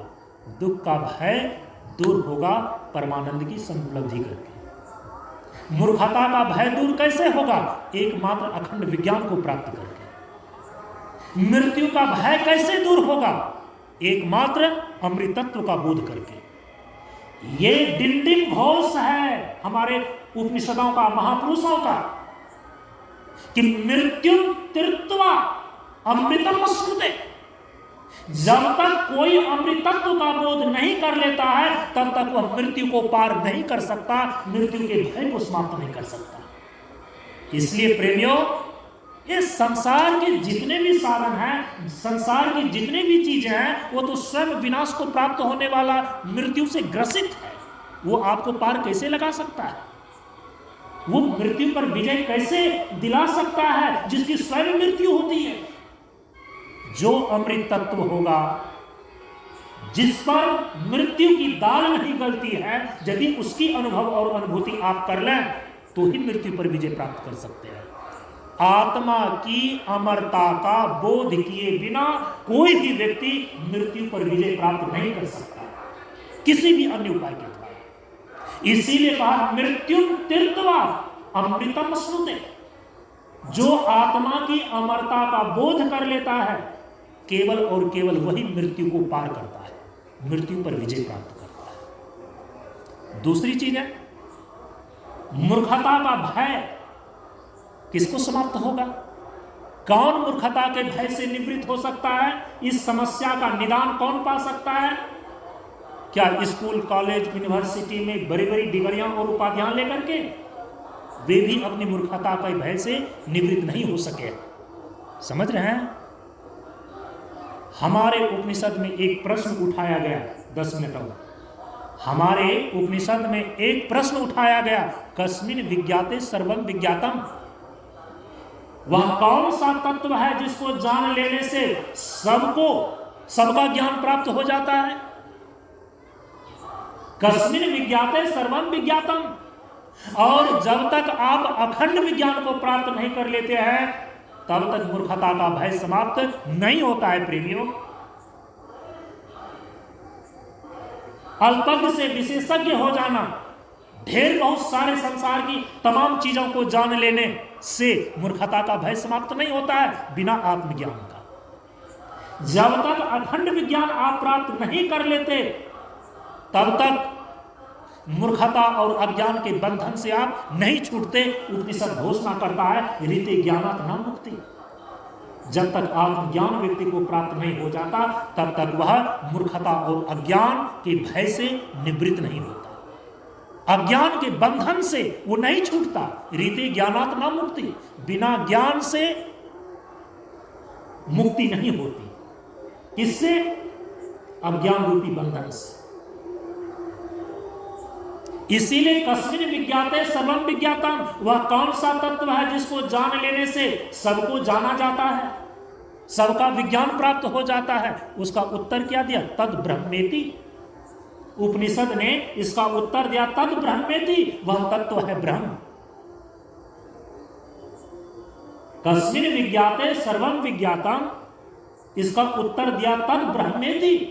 ब्रह्म ही एक ऐसा तत्व है जिसको जान लेने पर सबका विज्ञान प्राप्त हो जाता है। और कोई भी ऐसा तत्व नहीं है संसार में कि जिसको जान लेने से सबका विज्ञान प्राप्त हो जाता है। इसीलिए प्रेमियों, जब तक अखंड विज्ञान प्राप्त ना हो जाए, जब तक ब्रह्म ज्ञान ना हो जाए, जब तक आत्मज्ञान ना हो जाए, तब तक अन्य किसी और विधि से आप मूर्खता के भय से नहीं छूट सकते।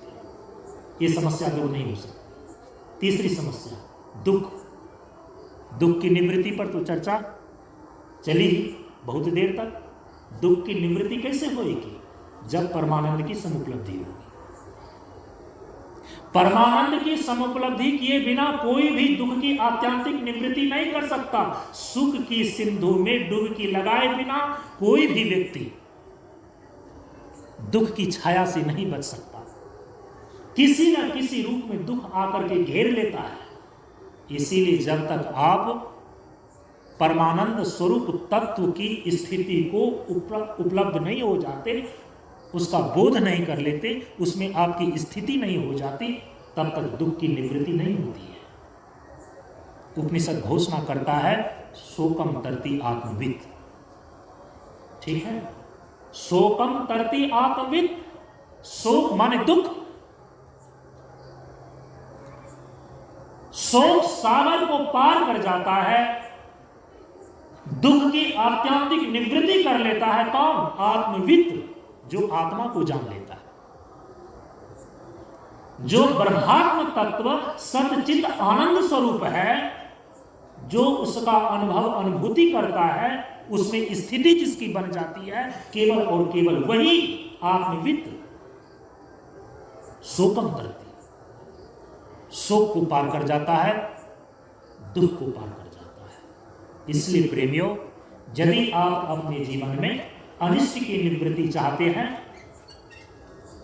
मृत्यु, मूर्खता और दुख यही अनिष्ट रूप है।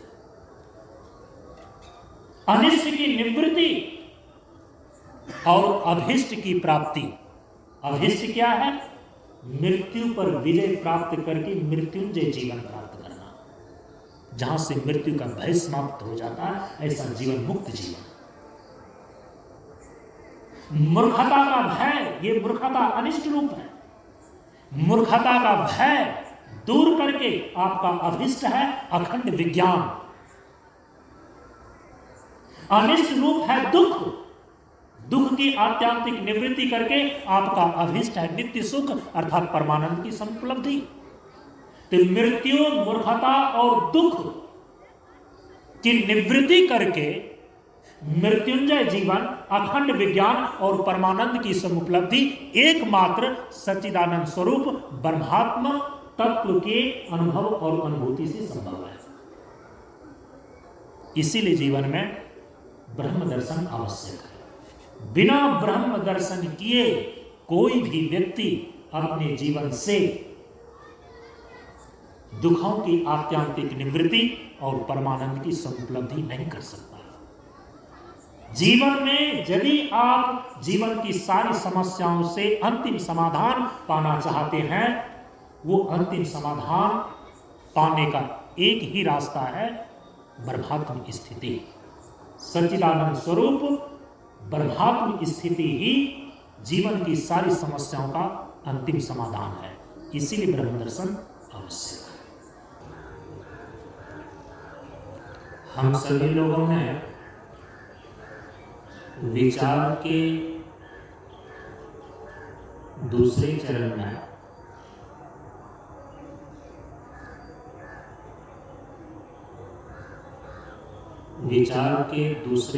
के अंतर्गत कि ब्रह्म दर्शन क्यों आवश्यक है, अर्थात ब्रह्मात्म तत्व का अनुभव और अनुभूति क्यों करें, इसके उत्तर में परम पूज्य गुरुदेव ने दो उपदेशों के द्वारा निर्देश प्रस्तुत किया।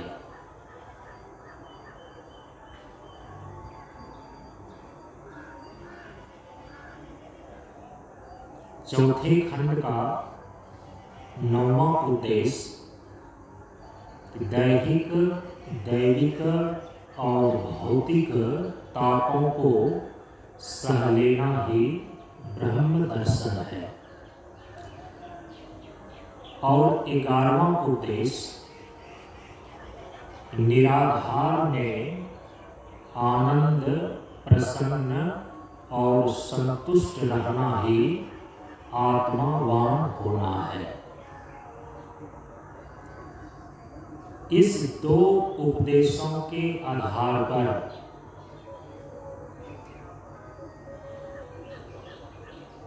ब्रह्म दर्शन क्यों आवश्यक है,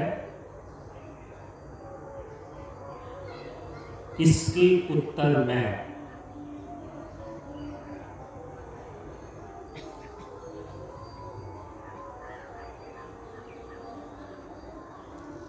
तीन बातें स्पष्ट की गई।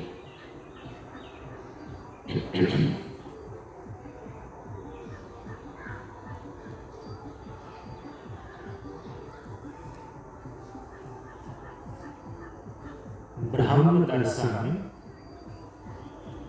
अर्थात ब्रह्मात्म तत्व का अनुभव और अनुभूति क्यों आवश्यक है, इसके उत्तर में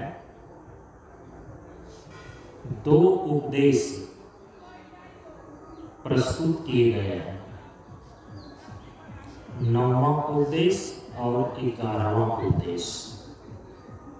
9वां उपदेश दैहिक, दैविक और भौतिक तापों को सह लेना ही ब्रह्म दर्शन है। एवं 11वां उपदेश निराधार में आनंद, प्रसन्न और संतुष्ट रहना ही आत्मावान होना है। इन दो उपदेश के आधार पर यह बात स्पष्ट की गई कि ब्रह्म दर्शन क्यों आवश्यक है। पहली बात ये स्पष्ट की गई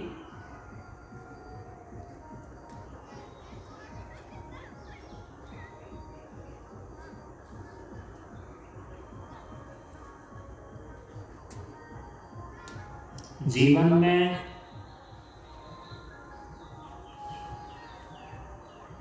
जो दैहिक, दैविक और भौतिक ये त्रिविध ताप अर्थात दुख हैं,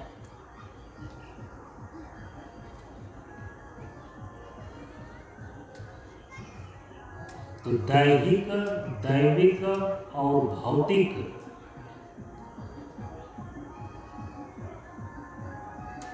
इन त्रिविध दुखों की आत्यांतिक निवृत्ति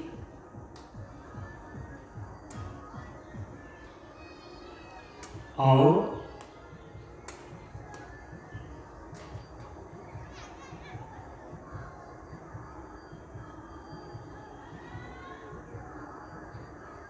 निराधार, निरतिशय एवं नित्य सुखोपलब्धि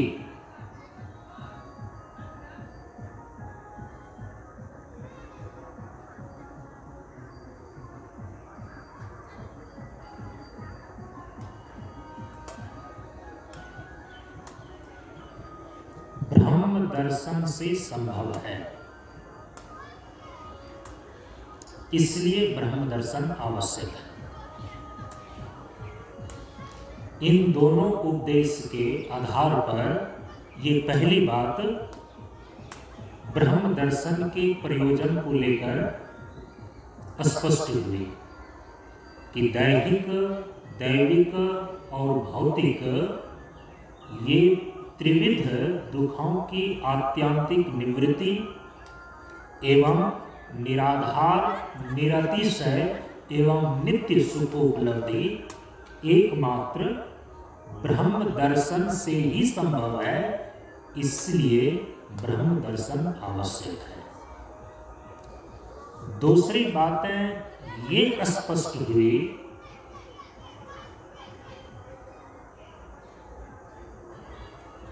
इस दोनों उपदेश के आधार पर कि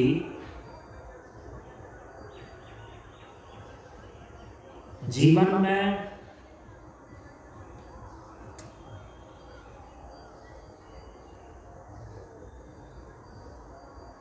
मृत्यु, मूर्खता और दुख रूप अनिष्ट की निवृत्ति एवं मृत्युंजय जीवन, अखंड विज्ञान और परमानंद की समुपलब्धि रूप अभीष्ट की प्राप्ति एकमात्र ब्रह्मात्मिक स्थिति से ही संभव है। इसलिए ब्रह्म दर्शन आवश्यक है। फिर से एक बार दोहरा देते हैं। 9वें और 11वें उपदेश के आधार पर दूसरी बातें ये स्पष्ट हुई कि जीवन में मृत्यु, मूर्खता और दुख रूप अनिष्ट की आत्यांतिक निवृत्ति एवं मृत्युंजय जीवन, अखंड विज्ञान और परमानंद की समुपलब्धि रूप अभीष्ट की प्राप्ति एकमात्र ब्रह्म दर्शन से ही संभव है। इसलिए जीवन में ब्रह्म दर्शन आवश्यक है। अब तीसरी बात,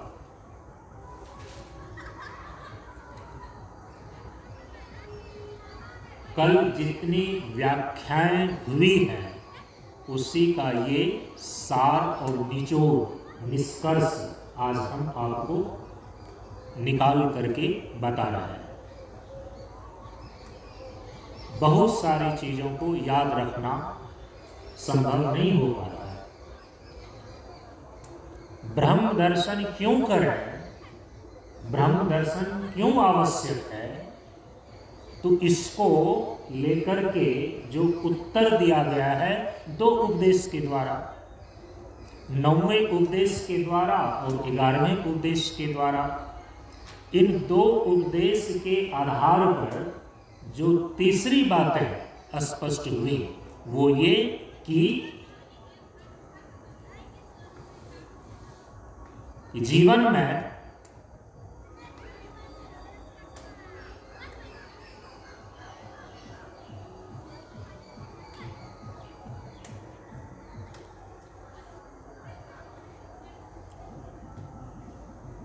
जीवन की समस्याओं का समाधान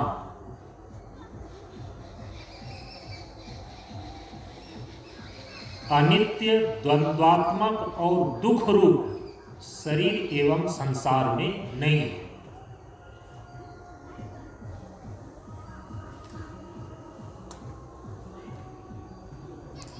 जीवन की सारी समस्याओं का अंतिम समाधान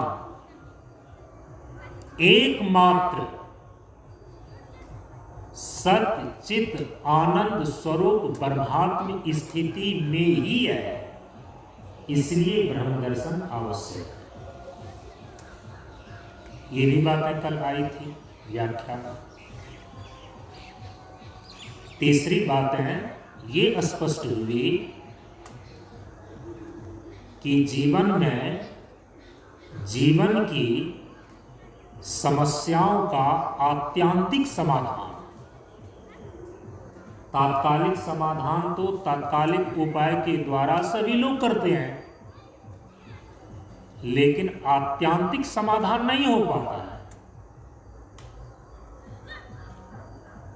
इसीलिए जीवन में जीवन की समस्याओं का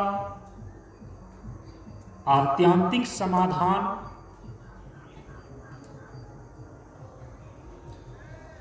अनित्य, द्वंद्वात्मक और दुख रूप शरीर संसार में नहीं है।